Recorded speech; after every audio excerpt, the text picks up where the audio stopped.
Pai do Senhor, irmãos, vamos estudar, amém? Em nome de Jesus. Vamos ficar de pé, vamos orar ao Senhor, nosso Deus, em nome de Jesus. Ele quer nos abençoar.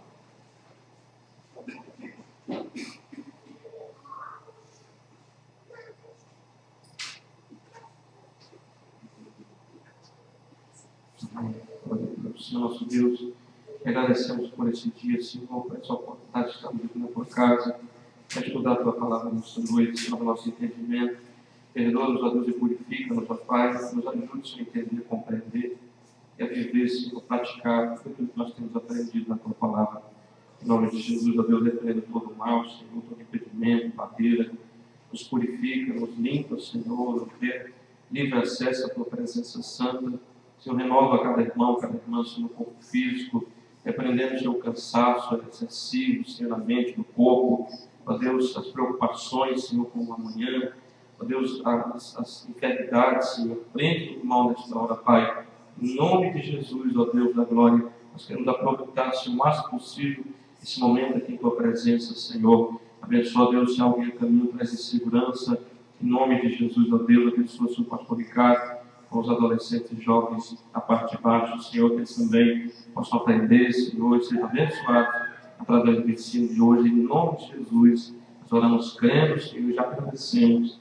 Amém. Graças a Deus. Aleluia. Aleluia. Vamos para o nosso lugar. Todos os irmãos leram a lição. Amém.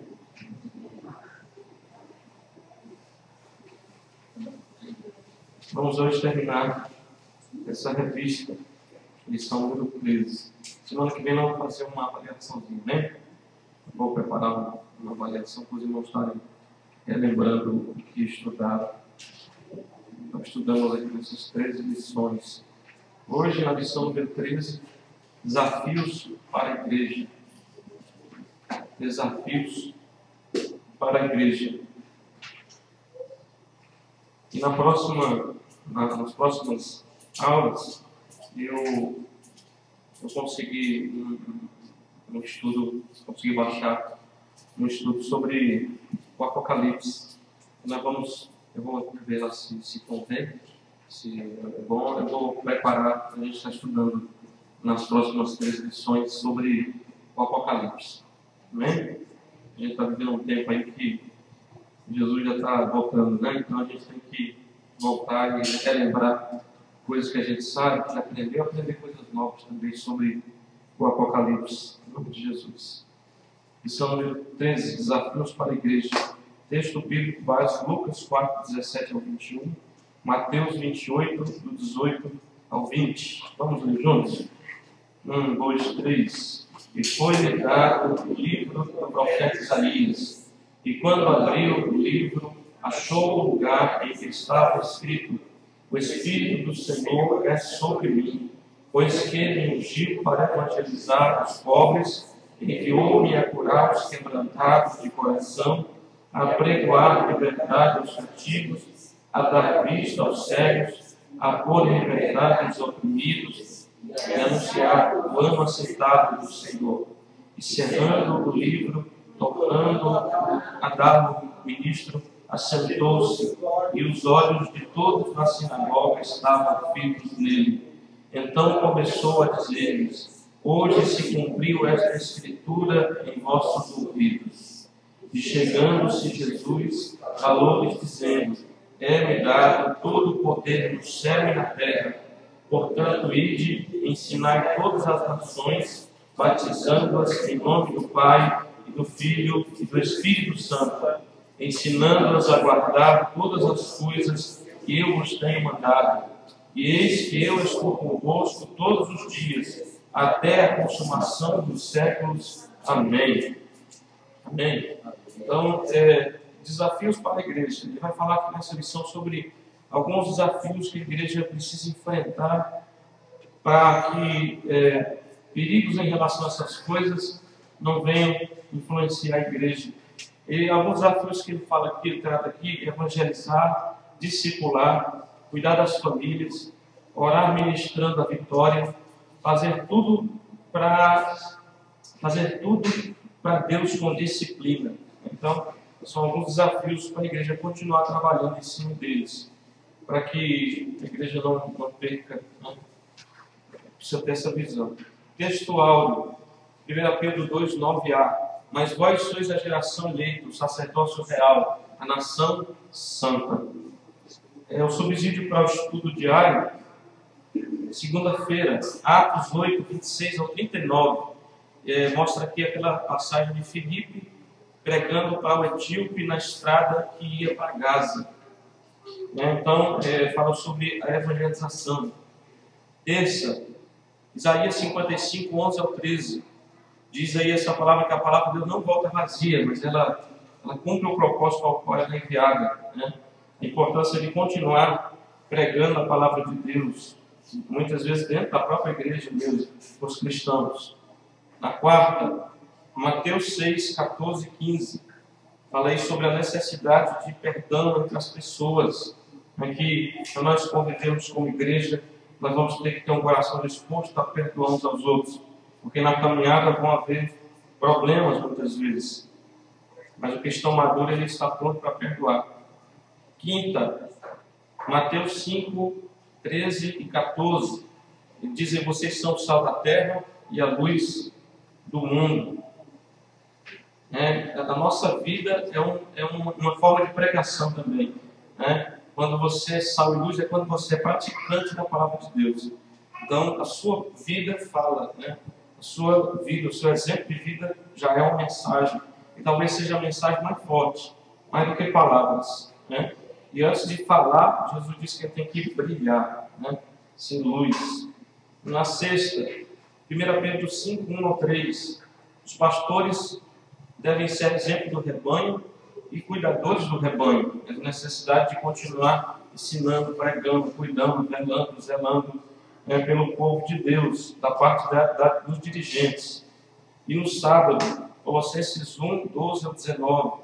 Jesus Cristo é cabeça da igreja e deve ser seu corpo comprometido com ele e representando ele aqui na terra. Então, ninguém pode ser de Jesus se não estiver ligado a ele, né? Através da igreja, que é o corpo. Então tem gente que diz assim: não, eu sigo Jesus, eu não obedeço a igreja, pastor, não congrego, mas eu sigo Jesus. Não existe isso. Se a pessoa é um servo de Jesus, ela está ligada ao corpo, porque o corpo está ligado à cabeça, né? Não tem como a pessoa ser isolada. Ela tem que seguir junto com a igreja, porque a igreja é também representante de Jesus aqui na terra. Comentário, palavra introdutória. Finalizamos esta série de lições bíblicas em que o Espírito Santo tanto nos tem ajudado a compreender as ameaças e os diversos perigos que rondam as igrejas e a graça de Deus com a qual devemos batalhar para que não tenham oportunidade de contaminar o corpo de Cristo. Então nós vimos aí, a revista tratou sobre perigos que rondam a igreja, e ela tratou sobre alertas dados por Jesus, valores indispensáveis, o perigo da perda da visão focada em Cristo Jesus, o descuido com as ovelhas, consequências pelo declínio do amor, tribulações e perseguições, falsas doutrinas, falsas profecias, contaminação com o mundo, não fechar a porta que Deus abre, sobre o orgulho que prejudica o crescimento espiritual, o dízimo e as ofertas de Deus, e hoje esses desafios aqui. Então essas são as 3 lições que nós estudamos. E o ponto 1 fala sobre evangelizando o mundo. É a ordem expressa de Jesus para todos nós. Também em Atos 1:8, onde Jesus ordena a testemunharmos sem limitações geográficas até os confins da terra. Permaneçam em Jerusalém, vocês serão revestidos de poder, e depois que forem revestidos de poder, vocês serão minhas testemunhas em Jerusalém, Samaria, na Judéia, Galileia, até os confins da terra. Então, essa ordem de Jesus não foi só para eles naquele tempo, é para nós também hoje. Jerusalém, nossa casa, nossa família, Samaria, os amigos, a Judéia, aqueles que a gente nem conhece, Galileia, até os confins da terra, onde o Senhor nos enviar. Nós devemos sempre ter a mensagem do Evangelho para distribuir para as pessoas, para compartilhar com as pessoas. Dentro, é claro, a gente tem aprendido também que a gente tem que orar a Deus, pedir a direção, pedir a oportunidade, porque hoje é muito difícil alcançar as pessoas. Tem gente aí frustrada com um parente crente, tem gente aí que já teve uma impressão assim, da primeira vez que teve um contato com um crente. Então tem muita gente assim que, porque a gente sabe que a pessoa tem, nós temos que ter a sabedoria para alcançar, para conquistar, não para afastar, Então é muito difícil hoje você conseguir uma oportunidade para falar do amor de Jesus para alguém, para falar da necessidade da pessoa buscar Deus, mudar de vida, ouvir a palavra, ouvir o Evangelho. Ela já pensa que é mudar de religião. Cada pessoa geralmente tem uma religião pelo menos de boca, ou de família, da tradição. Então é muito difícil, a gente tem que ter muita sabedoria, tem que ser abaixo da oração, Tem que orar primeiro, pedir a Deus para dar a oportunidade. Paulo mesmo, a gente vê aqui na lição que ele pedia que as igrejas estivessem orando para que Deus abrisse portas para o Evangelho, fosse a porta do coração, a porta de uma cidade, Ele pedia essa oração, essa intercessão no trabalho dele. A gente vê a sabedoria que ele tinha em cada lugar, segundo cada necessidade das pessoas, cada cultura. Ele tinha aquela sabedoria mesmo ali dada pelo Senhor, aquela paciência, Em alguns lugares que ele ia, demorava muito até uma pessoa se converter, mas ele fazendo aquele trabalho ali de inteligência, com sabedoria, com paciência, com muito amor, com muita perseverança.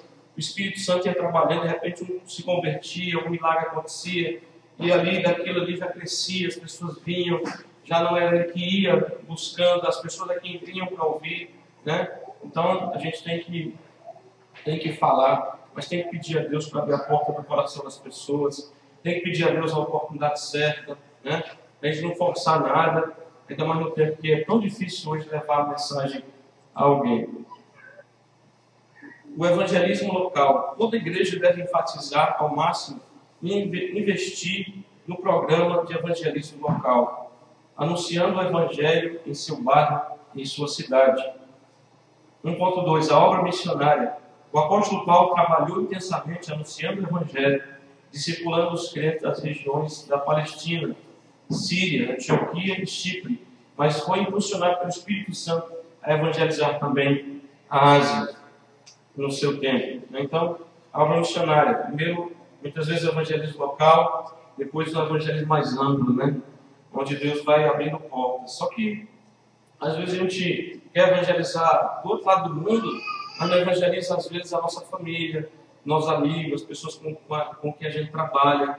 E a gente, às vezes, fica pensando no outro lado do mundo, Sendo que há pessoas do outro lado da rua, há pessoas na outra porta do apartamento, precisando ouvir também, precisando de que você vá lá e pregue o evangelho para ela. Então tem que começar, assim, Jesus ensinou a gente a ir por partes, Até chegar à obra missionária propriamente.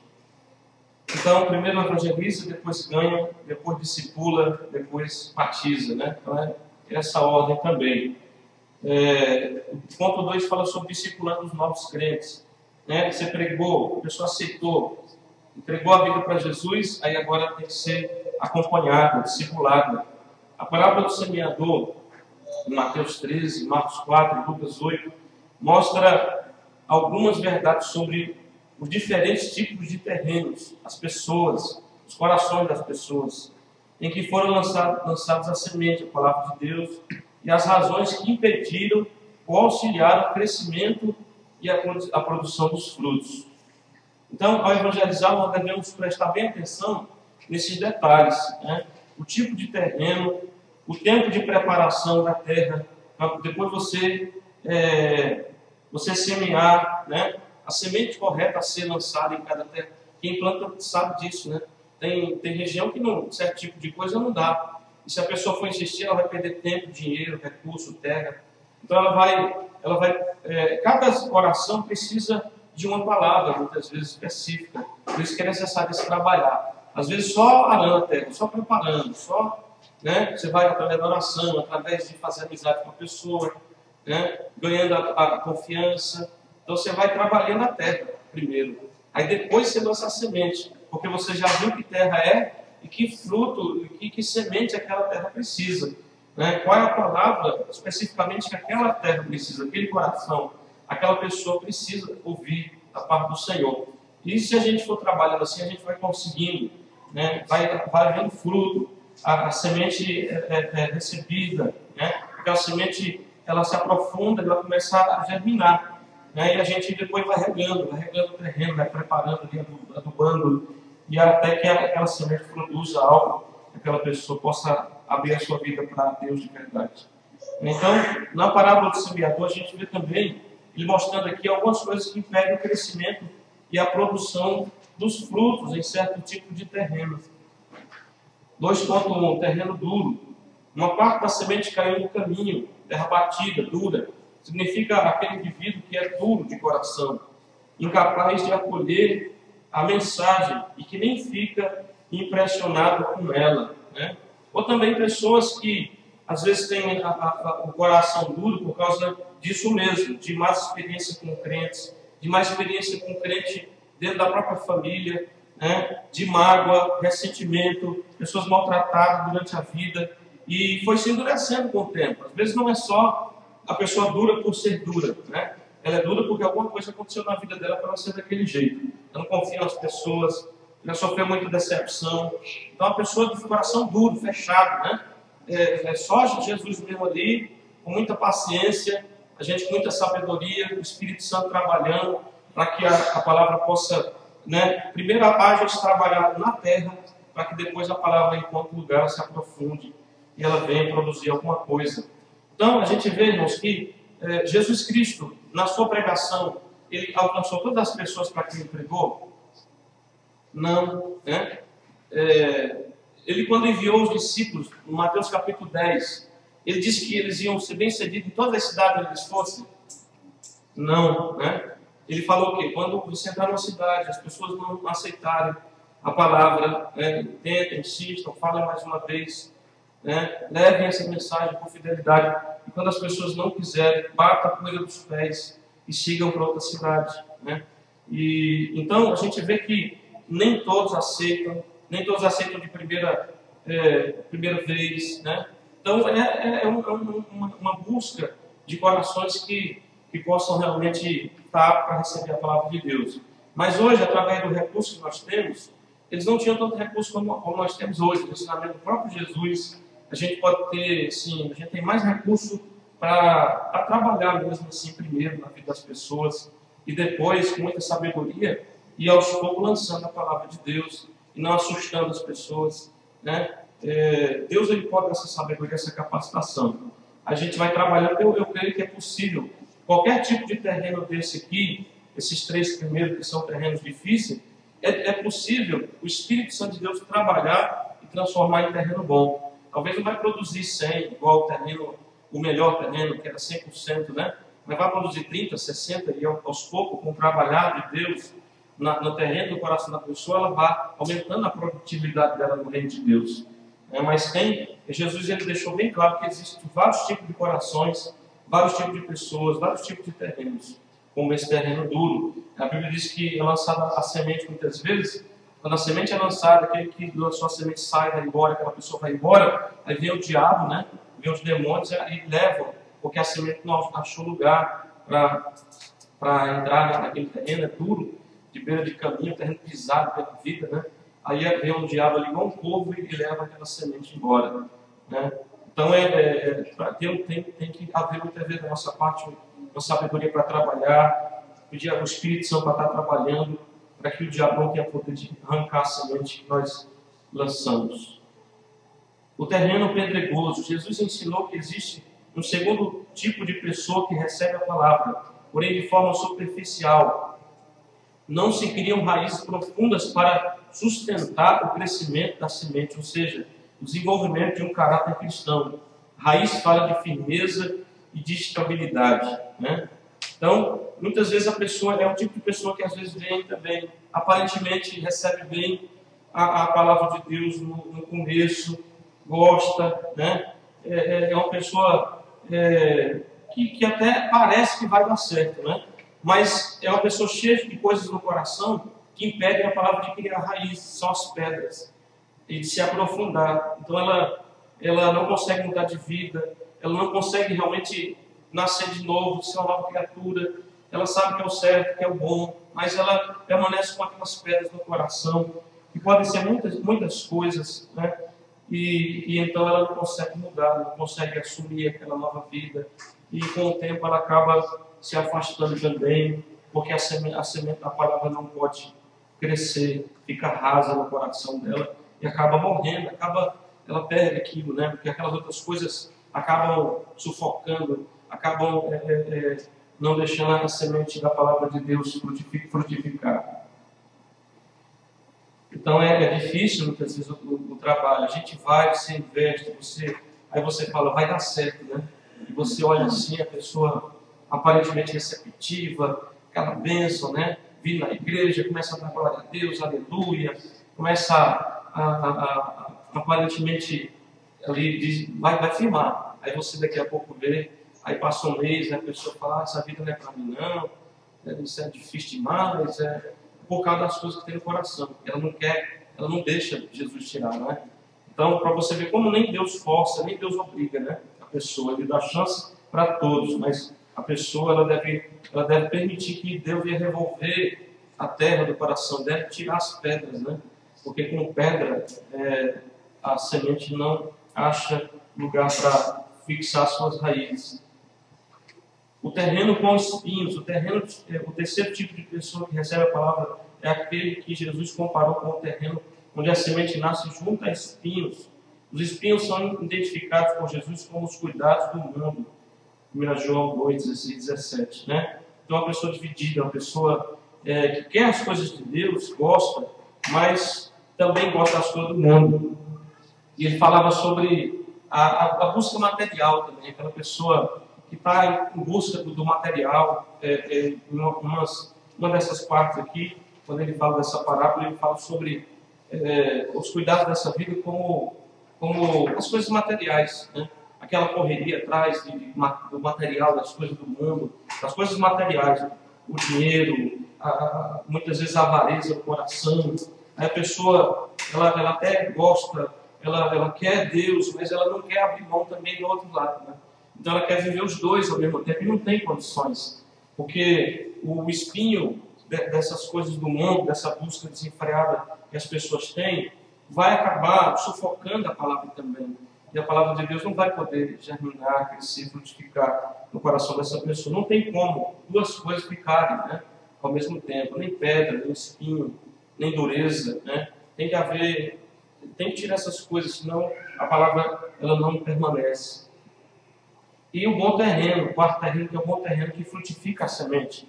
É o único terreno onde a semente se desenvolveu, a planta cresceu e produziu, e depois produziu frutos a 100, 60 e 30 por um, foi aquele representado pela pessoa que não somente ouviu a palavra, mas a compreendeu. Mateus 13, 23. Então, o coração receptivo, e quando conhece e entende a palavra de Deus, deixa tudo por ela e por Deus. E são pessoas raras hoje, né? É gente difícil demais de encontrar assim, que já ouve ali, já aceita Jesus mesmo de coração, a partir daquele dia firma, permanece, busca crescimento, se envolve, parte já para o discipulado para batizar, né? Se envolve, batiza e quer participar, quer crescer, quer aprender e quer fazer algo para o reino de Deus, não quer ficar só sentado. E é difícil, mas é raridade a gente ver um tipo de pessoa assim hoje que tem esse tipo de coração, né? Muito pouco mesmo. E, a maioria dos corações tem que ser trabalhado, tem que ter paciência. Deus tenta uma vez, duas, a pessoa vem, para, depois vem de novo, aí vai em outra igreja, aí para também, aí vai no Brasil, aí Deus tenta lá também, levanta outra pessoa, aí volta para o Japão, aí Deus tenta de novo. Deus sempre está tentando, né? Deus sempre está dando uma oportunidade. Basta a pessoa deixar, permitir, deixar Deus trabalhar, né?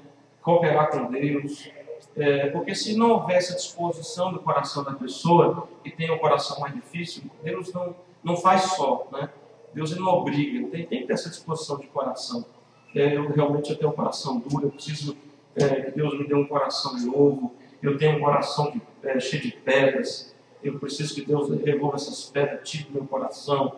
Há realmente espinhos no meu coração, eu preciso largar essas coisas aí e ficar só com Jesus, deixar essas coisas aí em segundo plano, essas coisas não podem ter lugar no meu coração.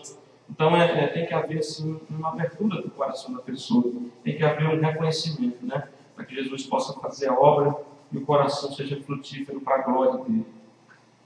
Mas é uma luta incansável, a gente não pode parar, né? Jesus ele disse que o nosso dever é falar, é continuar trabalhando, continuar semeando, continuar levando a semente da palavra de Deus a todos, sem olhar a cara, coração, sem olhar a todos que não têm Cristo, que carecem de Jesus na sua vida. Essa é a nossa parte. A outra parte é dele. Fortalecendo a família. Outra coisa que é um desafio para a igreja. Deus sempre deu muito valor à família. No Antigo Testamento, ele ordenou que cada família se reunisse em casa para celebrar a primeira Páscoa, em Êxodo 12. Josué decidiu servir ao Senhor juntamente com sua família. Josué 24:15, ele declara isso. Intercedendo pela família. O sacerdote tem a função de interceder, se interpor para pedir a Deus misericórdia e graça em favor de alguém. Jesus, o sumo sacerdote, tem feito isso por nós. Assim deve se comportar cada membro das famílias da igreja, né? Ou seja, em cada família, as pessoas intercedendo pela sua família, uma família intercedendo pela outra, né? E assim, ajudando, porque a Bíblia diz que todos nós somos sacerdotes de Deus, né? Às vezes não como um pastor, como um obreiro, mas no sentido espiritual. Todos nós ministramos, todos nós temos a nossa oração aceita diante do Senhor, assim como o sacerdote antigamente. Então todos nós podemos comparecer diante de Deus em favor da nossa própria família e em favor também da família dos nossos irmãos, que Deus abençoa o casamento, né? Deus tem nos dado o ministério da intercessão. E nós precisamos fazer isso, irmãos. Às vezes falta até pela nossa família, né? E quanto mais pela família dos outros. Então, criticar não resolve, apontar os erros não resolve, né? Falar mal não resolve. O que resolve é orar, interceder, clamar. Às vezes nem conversando resolve. Conversa ali resolve na hora, naquele momento só. Daqui uma semana, depois está do mesmo jeito de novo. Então, é oração, né? É oração e ação também. Eu oro e tenho que dar um exemplo, né? E faço minha parte, e assim Deus vai abençoando a minha casa e a casa dos outros também. Então, interceda pela sua casa, interceda pela sua família, interceda pelas outras famílias da igreja, interceda até pelas famílias que você conhece que não tem Jesus, que não tem salvação, que não tem paz, que está quase se separando, que só vive em briga, contenda, em confusão, que os filhos estão desviados aí pelo mundo, fazendo as coisas erradas, né? Então clame a Deus por essas pessoas, porque Deus ele pode fazer um milagre. 3.2, orientando no caminho da verdade. Nem sempre todos os membros de nossa família têm a mesma maturidade espiritual. As experiências de cada um são diferentes. Compete aos pais, como sacerdote da família, orientar seus filhos no caminho onde devem andar. Provérbios 9 e Provérbios 22. Então, acontece o seguinte, que muitos pais pensam que essa obrigação, essa responsabilidade é da igreja, em primeiro lugar. Não é, né? A igreja ela ajuda a ministrar, orar, ensinar, né? Mas isso às vezes é uma vez por semana, no máximo 2, quando as crianças, os adolescentes vêm na igreja. Essa responsabilidade no dia a dia, irmãos, é dos pais, né? Então, os pais têm o dever, a responsabilidade de orientar seus filhos, de mostrar o caminho de Deus, de mostrar o caminho da vida, né? De ensinar sobre as coisas do mundo, sobre as coisas assim, como é que são, como é que não é, por que que não pode, por que que pode, o que que é bom, o que que é ruim, né? E ensinar também a palavra de Deus, mostrar os exemplos ruins e os exemplos bons que a palavra de Deus dá também, né? Então é uma responsabilidade dos pais. E às vezes passa dias e a gente falha nisso, né? Então a pessoa pensa assim, tem que ir na igreja para aprender as coisas de Deus. Você tem que ir, mas não vem muitas vezes, né? Então, no dia a dia, os pais têm que ensinar, têm que mostrar, segundo as coisas que vão acontecendo, as dificuldades que o adolescente, o jovem vai enfrentando, né? Já prevenir, já ensinar antes sobre coisas que podem acontecer, mostrar na Bíblia certos fatos que aconteceram, para que não aconteça com eles também, explicar, orientar. Além da pessoa estar aprendendo, ela vai estar ensinando, né? A melhor forma de aprender é essa, irmãos, é ensinando. É você aprendendo para poder ensinar. Então, tem que fazer isso, né? Todo dia, se for possível, os pais tiraram um momento com os filhos e assistiam um documentário, um filme junto, né? E explicar, orientar, mostrar, né? O que é bom, o que é ruim, o que é errado, o que é certo. Deus, ele tem essa responsabilidade, ele vai cobrar, né, dos pais essa responsabilidade também.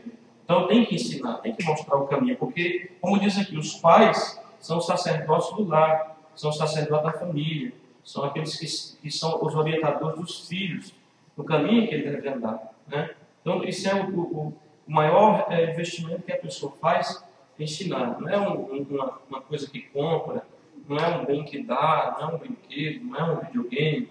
O bem maior que o pai passa para os seus filhos é o ensino, né? A orientação.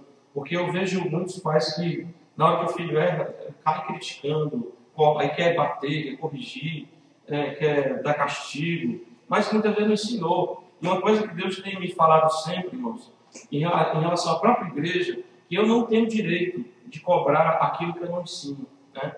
E aquilo que eu não dou exemplo também. Então, pelo menos ensinar, né? Às vezes a pessoa não sabe da minha vida no dia a dia, mas no geral sabe que tem um exemplo para dar. Mas Deus já tem me falado isso, eu não posso cobrar nada daquilo que eu não ensino. E não é uma vez só, é várias vezes, né? Porque se Deus tem paciência comigo e conosco, por que eu não vou ter paciência com o povo de Deus? Por que eu não vou ter muita paciência e gastar mais tempo ensinando do que cobrando, né? Então, Deus não quer que eu fique cobrando aquilo que eu não persista em ensinar, quantas vezes for necessário, né, para a pessoa. Aí sim, a pessoa sabe, ela já ouviu uma vez, 2 vezes, 3 vezes, várias vezes. Aí sim, aí eu vou, muitas vezes Deus vai dizer, agora cobra. O próprio Deus vai mandar também, não é uma coisa que é escolha minha, né? Cobra agora em relação a isso aqui. Mas, Senhor, está acontecendo alguma coisa? Só manda a palavra aí, porque cada um sabe da sua vida.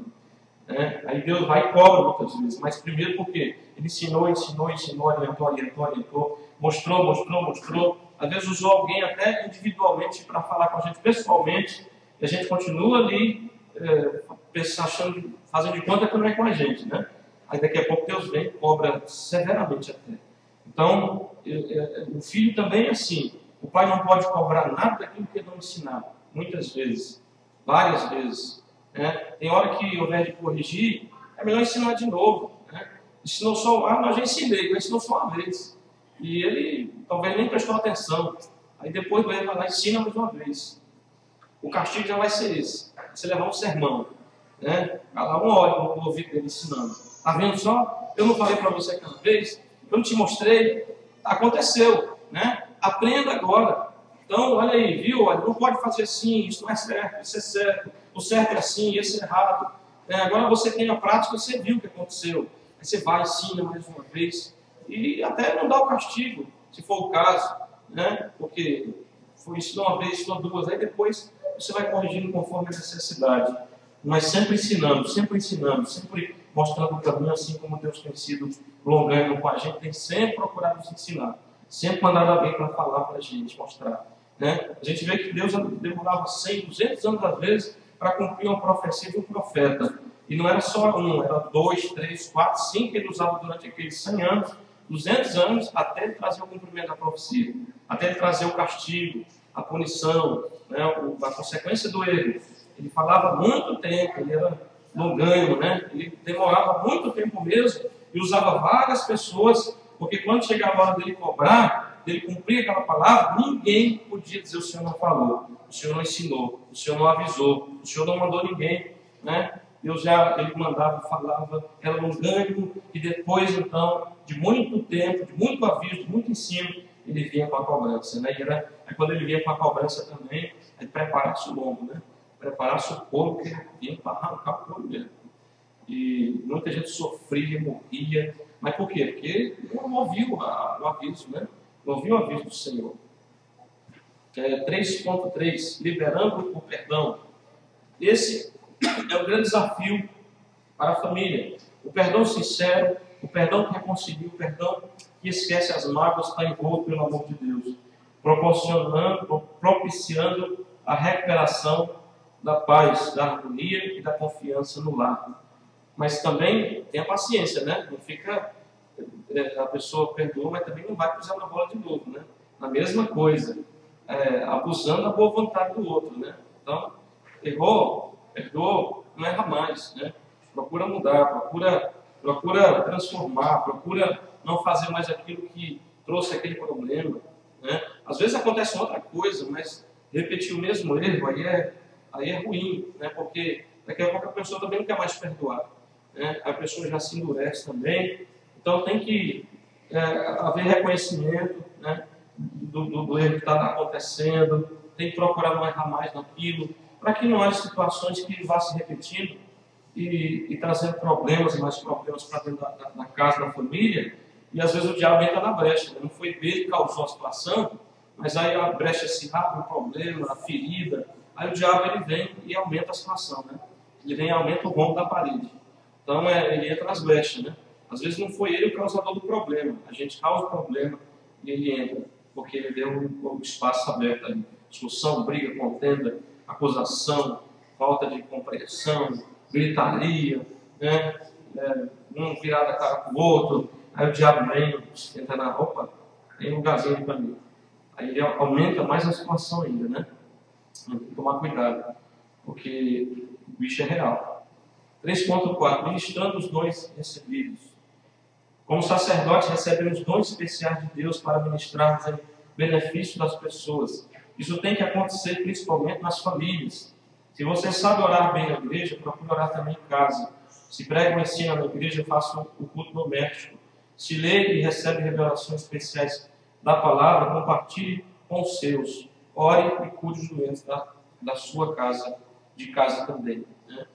Então a gente tem que buscar mais a presença dele dentro do nosso lar, orar mais pela nossa casa, né? Se tiver a oportunidade de fazer um culto no lar, uma vez por semana, pelo menos, reunir com a família, ensinar os filhos a abrir a Bíblia, a cantar um louvor, a fazer uma oração, a pregar um trechinho da palavra, já ir colocando esse prazer no coração, né? Era uma coisa que nas antigas, há 20, 30 anos atrás, o povo fazia muito. Fosse da Assembleia ou de outras igrejas, tinha esse hábito assim de reunir, né? As pessoas reunirem, às vezes não só ali a família, mas os familiares também, amigos, às vezes fazer um culto em casa, né? Um culto de ação de graça, um culto de louvor, um culto para convidar os vizinhos, né? Para ouvir a palavra de Deus. Às vezes tem dificuldade de ir na igreja. Então as pessoas faziam muito isso antes. Tive que não é uma prática mais tão comum hoje, mas é necessário, né? É importante também, é mais uma coisa que ajuda. a Deus abençoar a palavra. Profetizando bênçãos. Deus pode libertar nossas famílias. Deus pode libertar nossa família. Quando Paulo pregou para o carcereiro de Filipos, não conhecia nenhum membro da família daquele homem, mas profetizou. Né? Ele disse o quê? Crê no Senhor Jesus e será salvo tu e a tua casa. Né? Ele declarou aquela palavra sobre a casa daquele homem, porque ele perguntava, não, o que eu devo fazer para me salvar? E Paulo deu essa palavra para ele, e foi o que aconteceu, né? Naquela mesma noite ali, ele e toda a família creu no Evangelho, Paulo todo machucado, mesmo assim foi lá, pregou, naquela mesma noite levou eles, batizou, né? E eles receberam a salvação, ele e a sua família. Então a gente tem que profetizar, às vezes não conhece a situação, às vezes até conhece, né? Sabe que é difícil, tem gente que não quer saber de Jesus, não quer nada, mas tem que profetizar. A gente ficar só falando, não tem jeito, coração duro, não quer saber do Evangelho, não. Se o carcereiro fosse falar para Paulo, não, até que posso acreditar, mas minha mulher, acho que vai ser difícil, ela mora ali nos fundos da cadeia, meus filhos lá também, cada um é assim, assado. Se ele ficasse falando isso aí, não aconteceria mesmo, né? Porque a palavra tem poder. E dependendo do que a gente fala, é aquilo que é, né? Aquilo que acontece. Porque a gente mesmo que é autoridade sobre a nossa casa está declarando coisa ruim, então é aquilo que vai acontecer. A gente às vezes sabe que aquela é a realidade, mas não precisa ficar falando, não precisa ficar verbalizando, né? Colocando para fora para o diabo pegar nossas palavras e transformar em arma contra nós mesmos. Ele tem que abrir nossa boca para profetizar. A gente sabe, não é mentira, não é engano, né? Às vezes a vida é toda torta, mas você fala, profetiza, eu declaro, em nome de Jesus, Deus é poderoso para fazer isso, Deus é poderoso para fazer assim, o Espírito Santo é poderoso para trabalhar nesse coração, e eu creio que essa vida pode ser assim, assim, assim, né? Pode ser uma bênção, pode ser transformado. Então você profetiza, porque é a melhor coisa que a gente pode fazer, né? Por alguém que é difícil, por alguém que tem um coração, às vezes, duro, né? Para a palavra, a gente tem que profetizar. Em nome de Jesus, Deus faz a obra. Ponto 4, ministrando vitória. Na trajetória da nossa vida cristã, vamos encontrar muitos cansados e oprimidos pelo caminho, aos quais Deus nos dá oportunidade para anunciarmos o Evangelho da verdade. Então, na nossa caminhada, vamos encontrar muitas pessoas assim, às vezes até desviadas também, desistiram, abandonaram a igreja, pessoas oprimidas, pessoas feridas, pessoas que precisam de uma nova oportunidade, né? E nós aproveitamos a nossa oportunidade para falar para essas pessoas, para anunciar o Evangelho, não só falando, mas também intercedendo. Como crentes, não podemos ter o mesmo sentimento de derrota e de desilusão que tem os ímpios. Lembre-se de que Deus nos colocou como sal e luz na terra.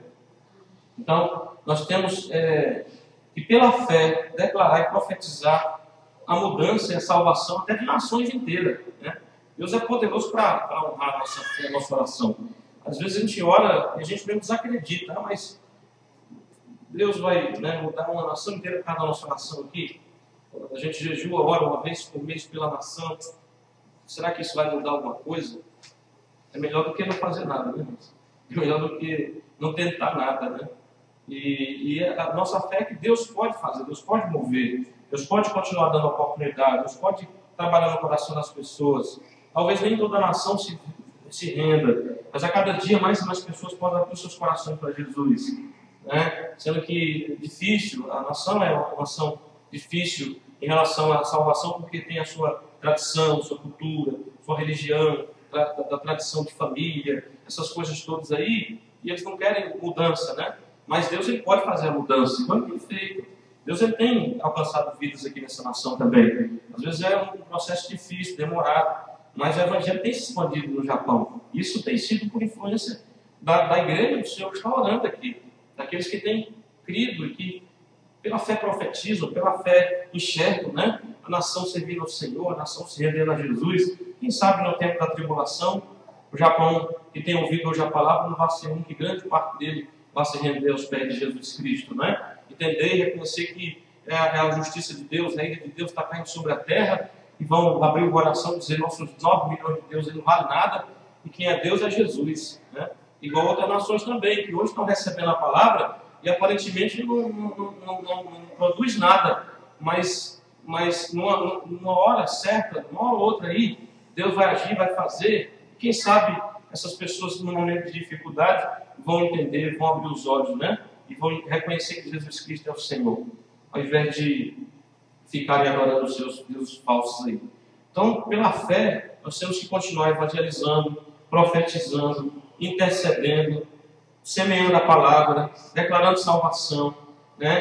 Pela fé enxergando a mudança e a transformação que Deus pode fazer. A gente tem que continuar assim, né? Com muito ânimo, com esperança, porque nós somos o povo da esperança, nós somos o povo da fé, nós somos o povo do amor. Continuar amando esse povo difícil, mas continuar amando eles, né? Com o amor de Deus, dizendo: Deus, me ajuda mais povo. Senhor, coloca no meu coração misericórdia e compaixão pelas pessoas perdidas. Me ajude, Senhor, para que eu possa interceder com mais fé, com mais fervor, com mais amor, né? Vendo pela fé o Senhor fazendo a obra. Então, senão não tem sentido a nossa oração. A gente só ora só por desencargo de consciência, para poder dizer que fez aquilo que a gente tinha que fazer mesmo. Já fiz minha parte, agora Deus que se vire com esse povo ruim, esse povo que não quer nada, porque não tem jeito mesmo, porque não sei o quê, porque, né? Não faz sentido, né? A gente tem que orar, acho que primeiro por nós, para dizer: Deus, olha, enche meu coração de amor, enche meu coração de compaixão, de misericórdia. Me ajude a orar por esse povo com lágrimas, né? Com sentimento do coração do Pai, né? Com sentimento de Jesus, com sentimento do Espírito Santo mesmo. E orar ali de uma forma que você nem entende, mas você começa a se derramar diante de Deus, clamando pela salvação da nação, da sua, dessa nação, de outras nações que a gente nem conhece. A gente vê lá a idolatria, já começa a se entristecer por aquilo, as pessoas naquelas culturas tão loucas, né? A cultura religiosa, e fazendo coisas tão terríveis, igual 2 missionários que chegaram por uma mãe, tem história verídica, né? Ela tinha acabado de jogar o filho dela, recém-nascido, em sacrifício ao rio, lá na Índia, né? Rio Ganges, né? Isso mesmo, ao Ganges, ao rio lá. E ela tinha proposto que ia sacrificar o filho dela ao rio, igual muitas faziam ali. E ela vinha triste, ali chorando, e de repente chegou um casal de missionários e começaram a pregar para ela. E ela chorou, aí quando eles pregaram, chorou, começou a chorar mais ainda, porque ela entendeu, ela recebeu aquela palavra do Evangelho no coração, e ela falou: por que vocês não vieram há 5 minutos atrás? Por que vocês não chegaram há 5 minutos atrás? E eles falavam: mas por quê? Eu acabei de jogar meu filho em sacrifício ao rio, e eu não sabia, eu não conhecia essa palavra, eu não sabia que isso era ídolo, que isso era idolatria, que existia um Deus verdadeiro, que existia Jesus Cristo, que é o único verdadeiro. E ela começou a chorar mais e mais ainda, porque aquilo era uma realidade da vida. Muitas pessoas ao percurso daquele rio lá, que estavam fazendo a mesma coisa que ela, por não conhecer a verdade da palavra de Deus, né? Então, a gente tem que continuar fazendo, tem que continuar crendo que Deus é poderoso para salvar, para fazer a obra, né? Um pode rejeitar, 10 pode rejeitar, mas um vai abrir o coração, vai ouvir, vai refletir, vai meditar. Talvez em 100 que você pregar não vá se converter, mas a gente tem que continuar fazendo, né? Você ora por muitos, mas às vezes você vê a dificuldade e intercede, clama, ora pela sua própria família. Às vezes você não vê tanto resultado aparente, mas pelos bastidores Deus está trabalhando, irmãos. Deus está fazendo a parte dele, pode ter certeza. Se a gente não falha na nossa, pode ter certeza que Deus não vai falhar na dele, né? Agora, se a gente falha na nossa, Deus ele vai cobrar a gente, né? Ele não falha na dele, ele envia outro para fazer e ele ainda cobra de nós. Então, ele nunca vai falhar, né? Mas ele vai cobrar de nós, de uma forma ou de outra, nos recompensar. Interceder pelos pregadores. Paulo deixou muito claro que dependia dos irmãos para que a porta da palavra estivesse aberta e ele tivesse a oportunidade para pregar com autoridade. Dependia, no caso das orações, da intercessão dos irmãos, como ele pede. De fato, Deus ouviu as orações e abriu diversas portas. A gente vê que depois dessas passagens onde ele pede oração, dessa época, aí a igreja se voltou para a oração, clamando pela obra missionária, pela evangelização dos povos. E o apóstolo Paulo, onde ia passando, Deus ia estabelecendo uma igreja, e foi muito bem sucedido na sua obra de missões, um dos maiores missionários de todos os tempos. com os recursos poucos que tinha, né? Mas ele era movido pelo amor que ele tinha, pelo Evangelho, que estava no seu coração e na sua boca, mas também lá por trás tinha o povo orando, intercedendo e clamando para que Deus tocasse nos corações, repreendesse todo o mal e as portas do Evangelho fossem abertas. Interceder pelos nossos pastores. Nossos pastores carregam um fardo pesado de responsabilidade, sendo chamados por Deus para cuidar de seu rebanho. Vamos orar por eles, para que continue desenvolvendo essa obra com graça, voluntariamente, com um coração alegre e ânimo pronto. 1 Pedro 5, 2, 3. Né? Que nós possamos ser um exemplo do rebanho, possamos sempre ensinar, ter paciência, estar ajudando, estar cuidando do rebanho do Senhor. E recebendo de Deus direção e capacitação. Né? Às vezes, você perguntasse na igreja toda, né? Quantas vezes você orou pelo seu pastor? Você já orou pelo seu pastor hoje? Coloquei lá uma coisinha lá no Facebook esses dias. Você já orou pelo seu pastor hoje? Eu vou lá todo dia. Você já orou pelos seus pastores hoje, pelos obreiros da sua igreja? Porque, irmãos, às vezes tem gente que tem tanta facilidade para criticar, critica a pregação, critica o gesto, critica o erro que comete, critica uma palavra errada que fala, né? Mas nunca tem, né, o amor, a misericórdia de fazer uma oração pelos obreiros da sua igreja, pelo pastor, pelos outros obreiros, né? Não tem aquele negócio de dizer, Deus vai te abençoa. Durante a mensagem, ele está intercedendo, dizendo, Deus, olha, usa o pastor aí, usa o irmão, usa a irmã, o diácono, a diaconisa, Senhor, fala no coração daquele visitante que está aí hoje, né? Oh, Deus, abençoa, Senhor, abençoa o teu servo, dá capacitação para ele. Às vezes a pessoa fica reparando para criticar alguma falha, algum erro da pessoa, né? Isso é muito ruim, irmãos. Nós devemos fazer orar, clamar, interceder, né? Incentivar a pessoa, falar para ela, oh, irmão, Deus te abençoe, né? Muito obrigado pela palavra, que você trouxe de Deus. Não, mas hoje eu falei, não, mas amém, da próxima vez melhora mais, né? É a primeira vez que você está indo aí, você vai melhorar, você vai sair melhor, mas foi a essência, né, que Deus quis falar, você passou e a gente entendeu. Então incentivar, encorajar a pessoa, né? Não colocar a pessoa para baixo e dizer, pois é, irmão, você hoje, né, você repetiu, você falou errado, não sei o quê, você citou uma passagem errada lá, né? Não ajuda, né? A gente tem que ajudar a pessoa. Se aconteceu, chega no particular, fala para a pessoa, olha, presta atenção lá que você foi muito bom e tal, mas olha aquela passagem lá, você falou, você citou errado, né? Então não é lá, então é mesmo, então tá bom. E ajuda a pessoa. Às vezes não, no meio de todo mundo, irmão, você errou aquela passagem lá, você falou errado, não é Mateus, não, é Apocalipse. Não ajuda não, isso aí só deixa a pessoa envergonhada, ela fica com mais receio quando ela for pregar de novo. Praticando as disciplinas de Jesus, a disciplina da palavra. Ao ser tentado, Jesus venceu o diabo, citando sempre as Escrituras. Jesus citou Deuteronômio 3, Deuteronômio 6, Deuteronômio 6, 16, 6, 13. Ele citava porque conhecia. Então, precisamos ter essa disciplina em nossas vidas e gastar tempo lendo, estudando a palavra de Deus. Né? Então, é necessário, irmãos, é importante a gente conhecer. Tem que ter um tempo todo dia, né? Em dias que a gente tem mais disponibilidade, tem que ter um tempo para você parar, estudar, marcar a sua Bíblia, né? Fazer um estudo pessoal, ter mais intimidade com a sua Bíblia. No intuito de estar conhecendo mesmo, porque a gente só vai praticar também aquilo que a gente conhece. Não basta ficar só comendo aqui fim de semana na igreja, né? Você não pode comer sábado, domingo e passar segunda a sexta sem se alimentar, senão você vai morrer. Então você tem que comer todo dia também para alimentar o seu espírito. Todos de uma porção, pelo menos, né? Todos de uma parte. Às vezes você começa lá lendo um capítulo por dia, né? Você vai ler, marca o que chama a atenção, o que você viu ali Deus falando com você. Durante o dia medita naquela palavra. E vai, aos pouquinhos, você vai crescendo, vai aumentando. Assim é a oração também. Você começa a orar um pouquinho, aí ora um pouquinho 2 vezes, um pouquinho 3 vezes, 4 vezes, daqui a pouco você está orando bastante. Porque você vai pegando gosto pela coisa, né? Vai entendendo a palavra, e aquilo vai alegrando o seu coração, vai alimentando a sua vida, e você vai pegando prazer por aquilo. Infelizmente, muita gente tem a palavra e já faz aquela cara feia, assim como se estivesse comendo uma cebola crua, né? Como se fosse comer, não fosse uma picanha assada na brasa, como se não fosse um manjar, né? A pessoa olha assim e fala assim, como se fosse uma coisa que não fosse agradável. E tem gente que realmente não se agrada, né? E às vezes é real, no começo você não vai se agradar, mas tenta, se esforça. Tem gente que já fala, mas eu não entendo. Mas a linguagem é difícil. Mas é um quebra-cabeça, né? Porque não é um livro de continuação.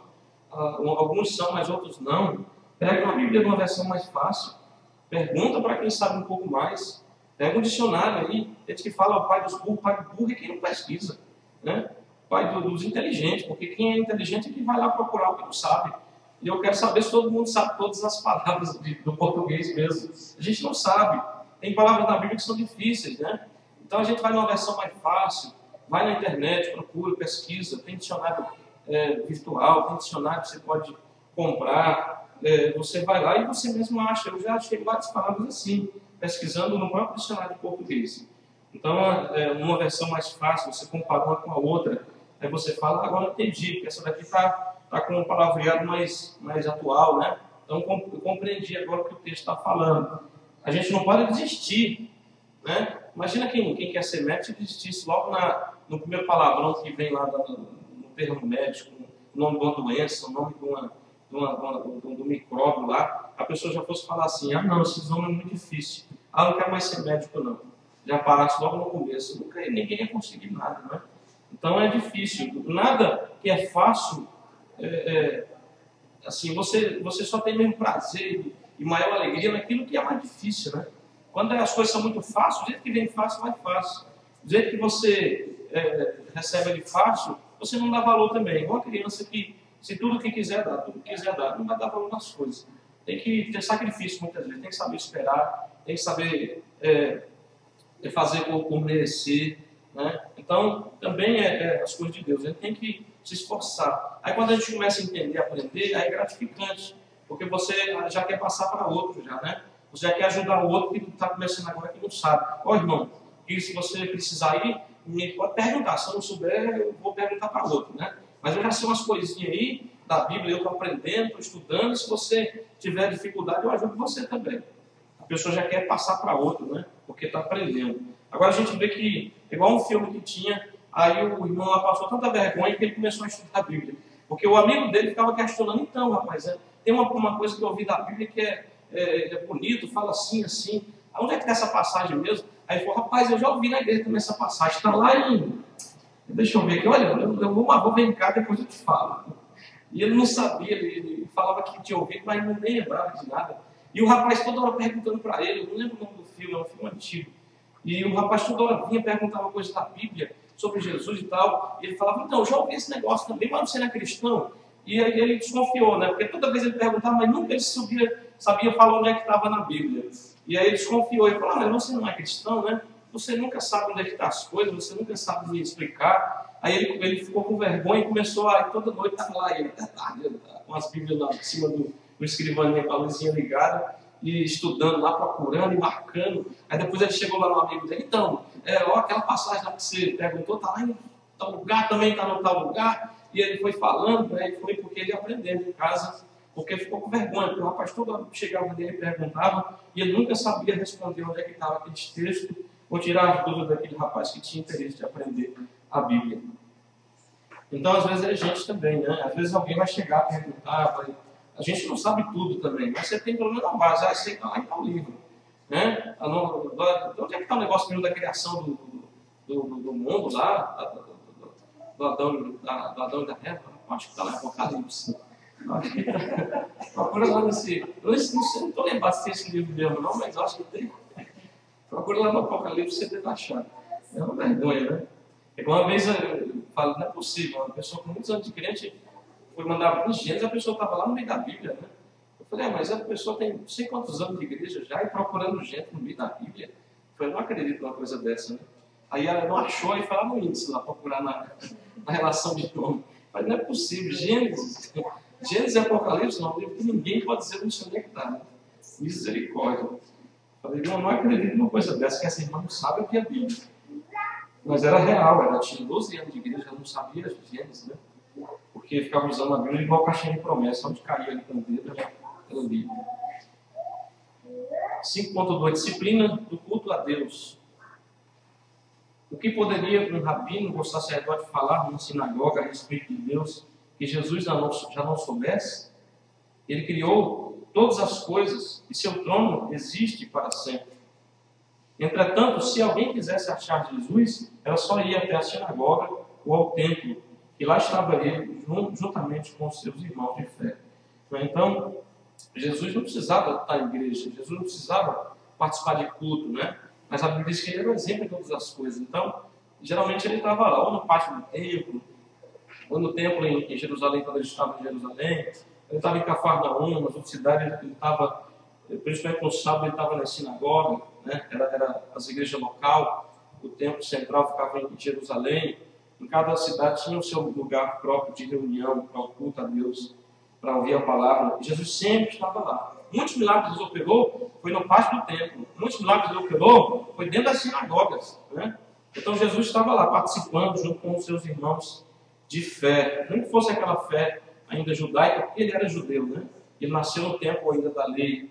E ele praticava tudo aquilo ali. Ele fazia, ele cumpria, ele participava. E ele é um grande exemplo, né, para nós. E a gente às vezes pode perguntar, mas para que congregar, para que igreja? Eu posso ler a Bíblia em casa, eu posso... Mas Jesus é o exemplo maior, né? Se Jesus mostrou que é preciso, é preciso. A gente tem que participar.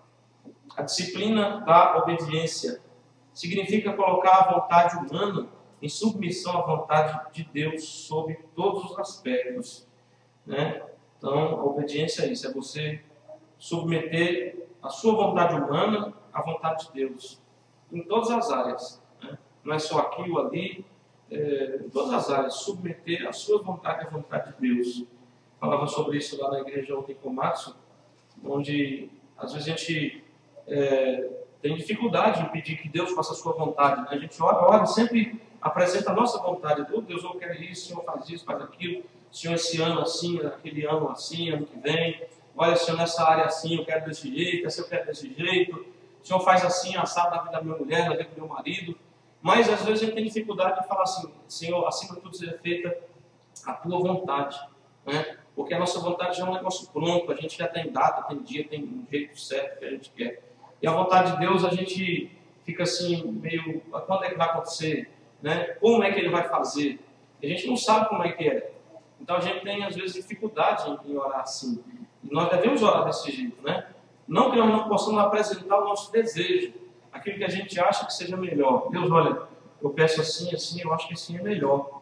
Mas, Senhor, se não for desse jeito, do meu jeito, né, no final da nossa oração, seja feita a tua vontade, né? Em cada área da minha vida, nessa situação que eu estou passando, eu estou apresentando a Ti o que eu acho que é melhor. Mas se, Senhor, faz a tua vontade, né? A tua vontade seja feita. Porque às vezes tem coisa difícil que ele está passando, ruim, que Deus está trabalhando em alguma coisa. Deus está trabalhando em alguma área da nossa vida. A gente quer sair daquilo. E Deus está falando, não, eu estou trabalhando, você não está enxergando direito ainda, mas através dessa situação eu estou trabalhando em outra situação. Através dessa área da sua vida eu estou trabalhando em outras áreas. Então, não é a hora de fazer parar esse problema, essa situação, essa dificuldade, né? Porque eu, através disso, eu estou trabalhando na sua vida. E a gente às vezes fala, mas Deus, por que eu estou sofrendo ainda, Senhor, dia após dia? Faz uma semana, um mês, e esse sofrimento não acaba, mas é porque a gente não está entendendo o trabalho de Deus. Se a gente entender o trabalho de Deus, mais rápido a situação muda, né? Então, acima de tudo, Senhor, faça a tua vontade. Né? Então, é difícil submeter muitas vezes nossa vontade à vontade de Deus, mas é a coisa certa a se fazer. A Bíblia diz que não nos pertencemos mais a nós mesmos, fomos comprados por alto preço. Né? Então, eu não posso ficar decidindo simplesmente sem consultar Deus, sem perguntar. Deus, olha, devo fazer, Senhor, como eu devo fazer? Senhor, olha, o meu plano seria assim. Mas, Senhor, se for da tua vontade, faça assim. Se não for da tua vontade, Senhor, que não aconteça. Que o Senhor me mostre, então, a direção. Mas me dê uma solução em relação a isso. Me dê uma direção. Me dê uma confirmação. Né? Aí Deus vai direcionar. Amém? Porque nós não somos mais nossos. Nós somos do Senhor. O próprio Jesus orando, na oração do Pai Nosso, nos ensinou, né? Dizendo no finalzinho da oração, né? seja feita a tua vontade assim na terra como no céu, né? Então ele ora pedindo aquelas coisas, mas aí no final ele termina: que seja feita a tua vontade, Senhor, né? Que a vontade do Senhor seja feita. Então tem que ser assim, aí dá certo as coisas, irmãos. A disciplina da oração. A Bíblia mostra que os resultados são sempre positivos depois da oração. Jesus era disciplinado na oração. Ao ler sobre sua vida aqui na terra, você vai notar que ele estava sempre orando ao Pai. Ele teve uma vida intensa, um ministério rápido, mas muito produtivo. Mas mesmo sendo um ministério muito, muito corrido, muita caminhada, uma cidade após a outra, terminavam de atender uma multidão, ali de dia, à tarde, o Espírito Santo mandava atravessar o mar para ir para o outro lado, e lá tinha mais uma obra para fazer, todo mundo cansado, exausto já, né, querendo descansar um pouco, e Jesus falando: olha, vamos descansar então, vamos para o outro lado ali, para tal lugar. Quando chegava lá, já sabia que ele estava indo para lá, tinha uma multidão, Jesus falava: olha, acabou o descanso, não tem nem tempo para lanchar, né? Então foi um ministério assim, muito corrido, mas a gente vê que mesmo assim ele sempre tinha um momento para passar na presença de Deus. E assim também nós devemos organizar a nossa vida, né? Porque a base da vitória está em Deus, né? Então, se a gente não busca, não ora, a gente pode correr, fazer, tentar, usar a nossa força, não vai conseguir muito resultado. Se a base não for o Senhor, se a base não for o que a gente faz, não for lançado sobre Jesus. E sobre a oração: Deus, olha, estou começando o dia. Às vezes, irmãos, 5, 10 minutos que você passa ali que vai determinar a sua vitória, né? 10 minutos você descansa a sua cabeça, esquece de tudo naquele momento e vai apresentar a sua vida a Deus, seu dia, seu trabalho, sua família, né? Ali naquele dia, através daquela oração, Deus vai dar livramento para alguém, Deus vai abençoar você, vai dar força física para você trabalhar, né? Durante o dia, várias vezes apresentando algum motivo a Deus, alguma pessoa, alguma situação da vida, né? Sempre colocando ali propósitos de oração, né? Às vezes a gente quer orar tudo de uma vez só, mas não é o melhor, né? Já que a gente tem essa vida corrida hoje, você tem que dividir as coisas, os propósitos, orar por cada coisa de cada vez, a não misturar tudo, ou duas coisas, né? 2 motivos, 2 propósitos pelo menos. Você vai lá, ora, pede a Deus, entrega a sua oração, e Deus fica feliz e abençoa a sua vida, né? Porque Ele está vendo que você está colocando Ele como a base, como meio, como fim. Né? No final do dia, agradece a Deus, né? Descansa em paz. Se o Senhor vier recolher naquela noite, você está tranquilo, está sossegado, foi orar, pediu perdão a Deus, purificou a sua vida, né? Dormir em paz com Deus, em paz com as pessoas. Então, a nossa vida deve ser assim, uma vida simples, mas sempre tendo Deus como a base. A disciplina da oração foi, né? Conclusão. Muitos desafios têm surgido na vida cristã. Como membros do corpo de Cristo, somos incentivados a proclamar as boas novas da salvação e sermos motivos de glória e honra para Deus, enquanto aguardamos a vinda do Senhor. Amém, irmãos? Amém, em nome de Jesus. Muitos desafios têm surgido na vida cristã, mas somos membros do corpo de Cristo e o Senhor tem nos incentivado a cada dia a pregar, proclamar as boas novas da salvação e sermos motivo de glória e honra para Deus enquanto aguardamos a vinda dele aqui nessa terra. Aleluia. Aleluia. Então vamos nos esforçar cada dia, os irmãos possam reler depois, ou não, se você tiver tempo, alguma lição que lhe chamou a atenção, que você possa usar para ajudar alguém, né? E guarde aí, vai servir, alguma hora vai servir para você essas lições que você aprendeu hoje. São coisas práticas, né? Que a gente tem passado como igreja e que a gente não é mais inocente, já não está mais assim tão despreparado para enfrentar. Então que os irmãos possam guardar no coração, sejam vigilantes, né? Simples como a pomba, mas prudente como a serpente. O mundo é mau, já está aí, e a gente precisa prosseguir de frente, né? Fazer a coisa certa, continuar proclamando Jesus e não parar como muitos têm parado, né? E persistir, porque só quem perseverar até o fim será salvo. Inclusive perseverar no estudo da palavra de Deus. Vamos ficar de pé em nome de Jesus. Deus abençoe os irmãos. Deus fale melhor o seu coração. Semana que vem nós temos o teste. Na outra semana nós começamos provavelmente o estudo, mais 3 lições sobre alguns assuntos do Apocalipse. Em nome de Jesus. Irmãos podem vir. Eu vou ver se eu arrumo uma apostila para os irmãos. Vou tentar imprimir lá para todo mundo. Para todos terem a sua apostila. Até semana que vem, em nome de Jesus. Deus abençoe. Pela manhã, eu estou orando aqui 10 horas. E à noite nós temos a reunião dos obreiros a partir de 8 horas em diante. Eu já vou estar aqui. E no sábado temos o culto da campanha, né? Precisamos de Ti, Espírito Santo. A 4ª semana agora. E no domingo a Santa Ceia, lá em Comatos pela manhã. E aqui à noite, em nome de Jesus. Amém? Esteja preparando seu coração, para que nada não peça de participar da ceia do Senhor Jesus. Perseverança, irmão, que o Senhor tem pedido de nós hoje, amém? Vamos orar para o Senhor. Deus, obrigado pela Tua palavra. Obrigado por mais essa etapa, Senhor, dessas 3 lições que aprendemos, Senhor Deus. Deus, muitas coisas passamos, muitas coisas vivemos, muita coisa aprendemos. Muita coisa que aprendemos já temos visto, ó Deus, acontecendo na nossa própria vida, ao nosso redor. Ó Deus, e pedimos, Senhor, de graça, nos ensine a cada dia a ter prudência, a ter vigilância. Nos ajude, Senhor Deus, a praticar essas coisas que nós temos aprendido. Ó Deus, tendo cuidado, Senhor, com os perigos que rondam a nossa vida como igreja. Guarda-nos, Senhor, livra-nos de todo mal, para a glória e honra do Teu santo nome, Senhor. Fala melhor o coração do Teu povo. Em nome de Jesus, Senhor, estejamos alertas, possamos dar valor, Senhor, os valores que são dispensáveis para nós como igreja. Possamos, ó Deus, ter perigo, ó Deus, ter cuidado com o perigo de perder a visão focada em Jesus. Nós possamos, Senhor, como pastores, cuidar, Senhor, continuar cuidando das Tuas ovelhas. Nós possamos, ó Deus, continuar buscando o crescimento do amor. Possamos, ó Deus, ter força para vencer as tribulações e perseguições. Ó Deus, que aqui, Senhor, possa ser pregada sempre a doutrina verdadeira, a profecia verdadeira. Em nome de Jesus, para cada dia possamos nos purificar do mundo. A cada dia, Senhor Deus, a nossa vida tem a porta aberta para o Senhor. Ó Deus, que o orgulho não tenha vez em nosso meio. Possamos ser, Senhor, fiéis nos nossos dízimos e ofertas a Ti. Que possamos vencer cada desafio que o Senhor tem colocado para a Tua igreja, Senhor. O desafio da evangelização, o desafio, Senhor, de discipular vidas, o desafio, Senhor, de cuidar das famílias, da nossa família, ó Deus, orar pelas famílias dos outros, o desafio, Senhor, ó Deus, de orar, meu Deus, sempre para ter um ministério, uma igreja vitoriosa, fazer, meu Deus, ó Deus, mais discípulos para a glória do Teu santo nome.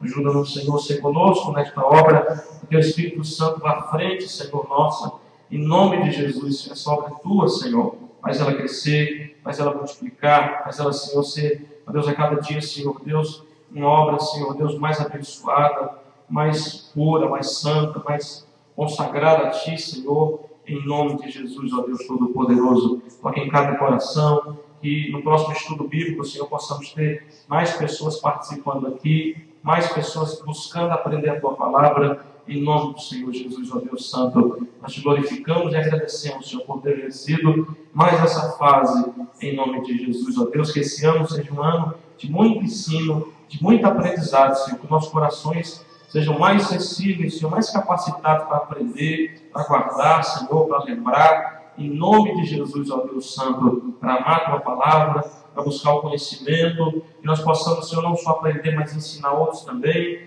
Em nome de Jesus, Pai, temos recebido, estamos, ó Deus, abastecidos, Senhor. Queremos agora compartilhar também com outras pessoas, Senhor, essa palavra santa.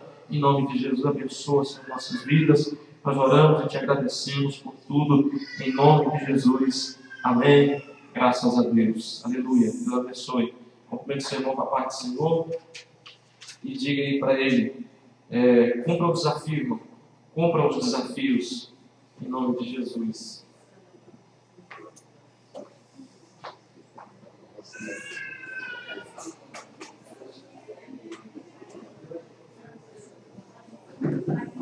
Esses são os desafios.